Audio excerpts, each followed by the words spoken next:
The world didn't hear the explosion. No missiles lit the sky. No sirens echoed across cities. And yet, we were closer to war than ever before.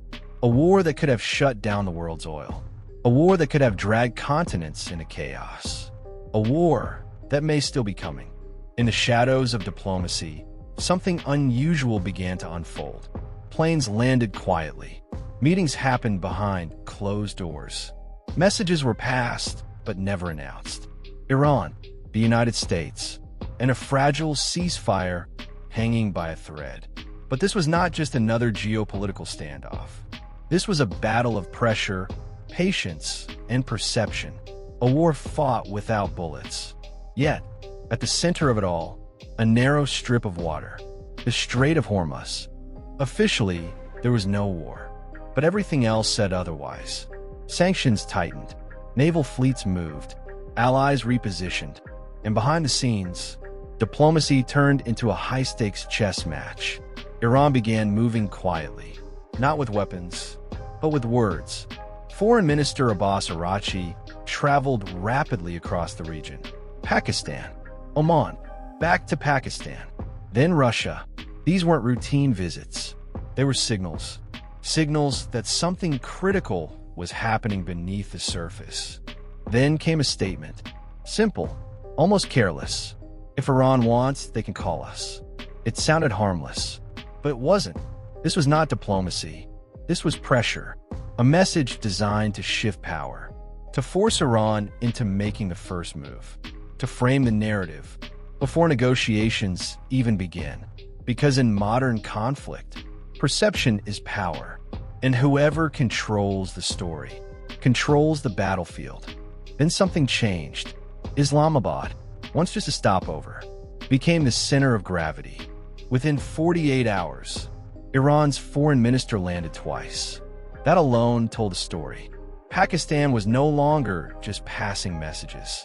It had become a mediator, a real one. Meetings were held with leadership. Officially, they discussed regional stability. Unofficially, something far more serious was unfolding. Messages, guarantees, possibilities. Pakistan was walking a dangerous line between Washington and Tehran, between power and proximity. Then came the real threat. Not missiles, not bombs, but something far more silent. Naval mines, hidden beneath the waters of the Strait of Hormuz. A narrow passage through which nearly 20% of the world's oil flows. And suddenly, that passage became a weapon. Iran didn't need to fire a single shot. All it had to do was make the world uncertain. Because uncertainty is more powerful than destruction. Mines drift, some anchored, some hidden deep below. Invisible, unpredictable, deadly. Clearing them? Not days, not weeks, months, 6 months at least. And even then, no guarantees. But Iran wasn't untouched. Sanctions were suffocating its economy. Oil exports slowed, storage filled, and the system began to strain. Because oil cannot just stop. If it flows, it must go somewhere.